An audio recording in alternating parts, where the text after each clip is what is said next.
24 डिसेंबरच्या आत आरक्षण द्या, नाही तर आंदोलन करणारच मनोज जरांगे पाटील. परभणीच्या सेलोत मनोज जरांगे पाटील यांनी पत्रकार परिषद घेतली. यावेळी मनोज जरांगे पाटील म्हणाले की आम्ही आंदोलन करणार, शांतपणे करणार, शांततेत आंदोलन करणार, मात्र आम्ही आरक्षण घेणार. सरकारने आधी आंदोलन दडपण्याचा प्रयत्न केला. 2 दिवसात काही न झाल्यास पुढील दिशा ठरवणार. काही झालं तरी आरक्षण घेणार. रक्ताच्या नातेवाईकांना आरक्षण द्या. मराठा आणि कुणबी एकच आहेत. राज्य चालवणारे आणि कायदा चालवणारे तुम्हीच. सरकार शब्द पाळेल याची अजूनही अपेक्षा. सरकारने दिलेल्या 4ही शब्दांवर मी ठाम. आम्ही मुंबईत येण्याचं जाहीर केलेलं नाही. सरकारलाच वाटतं आम्ही मुंबईत यावं. सरकारने आता नोटिसांच्या भानगडीत पडू नये. सोयरे शब्द सरकारनेच लिहिला. शब्द त्यांनी लिहिला होता, मी सांगितले नव्हते. 24 डिसेंबरच्या आत आरक्षण द्या, नाहीतर आंदोलन करणारच. शब्द लिहिताना विचार करायला पाहिजे होता. आम्ही लढाई जिंकणारच. अंतर्वालीतील गुन्हे अजून मागे घेतलेले नाहीत. आरक्षण शिक्षणासाठी मागत आहोत, असं मनोज जरांगे पाटील म्हणाले आहेत.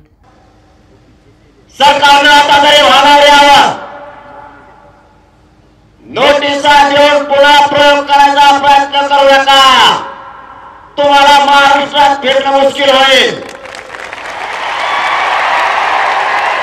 आम्ही मागे नाही हटणार.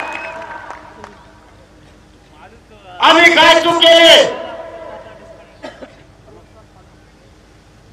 कायद्याच्या चौकटीत राहून आरक्षणाची मागणी सुरू आहे.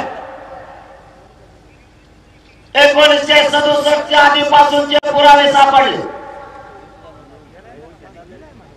आरक्षणाचं अस्तित्वात नव्हतं. त्या अगोदरपासून मराठा आरक्षणात आहे. मग ते मराठ्यांना का दिलं गेलं नाही? कायद्याच्या चौकटीच्या बाहेर जाऊन मराठ्यांची मागणी नाही. सगळ्यात अगोदर मराठा आरक्षणात आहे. तरीही मराठ्यांना आरक्षण दिलं.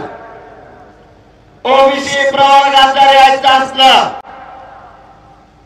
कोणती जात असो किंवा समूह असो,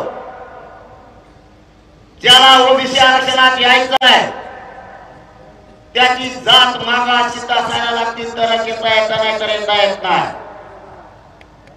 किंवा जी जात ओबीसी आरक्षणात यायची तिच्या शासकीय नोंदी असाव्या लागतात, तरच ओबीसी प्रवर्गात येता येत नाही, तर येत नाही. मराठ्यांनी दोन्ही निकष पूर्ण केले. गायकवाड आयोगानं मराठ्यांना 12-13% मागास सिद्ध केलं. तरीही मराठ्यांना आरक्षण नाही. मराठ्यांच्या शासकीय नोंदी सापडल्या तरीही मराठ्यांना आरक्षण नाही. मग आमची अशी काय चूक? सगळे निकष पार केलेला असतानाही मराठ्यांना आरक्षण नाही. ज्यांनी निकषच पूर्ण केले नाही त्यांना तुम्ही आरक्षणात घेतलं. आम्ही सगळे निकष पूर्ण केले तरी आम्हाला आरक्षण नाही.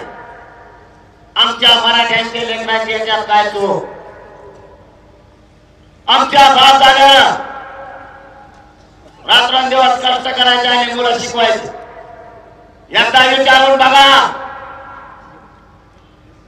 ज्याचा लेकरू 1% ओकला त्या आई बापाला एकदा विचारून बघा, त्या लेकराचं पूर्ण आयुष्य आणि भविष्य दोन्ही उद्ध्वस्त झालेलं आहे. तुम्हाला नोटीस द्यायला होतंय काय? त्रास आमचे लेकरा भोगायला लागल्या. पण तुम्ही एक गोष्ट विसरलात, तुम्हाला ज्या गादीवर बसवलंय तेही मराठ्यांनीच बसवलंय, ते मात्र विसरू नका. मराठ्यांच्या जर डोक्यात आलं तुम्हाला आयुष्यभर गुलाम मराठी लागू देणार नाही. आयुष्यभर आमच्या मुलाच्या हितासाठी, आमचे लेकरं मोठे व्हावे यासाठी आम्ही कोणत्याही टोकाला जाऊ शकतो. आम्हालाही मर्यादा. मराठ्यांनी तुमचे शब्द पाळले. मुख्यमंत्री साहेबांनी या अगोदर 3 महिने मागितले. Bureau report, SBN Marathi, Parbhani.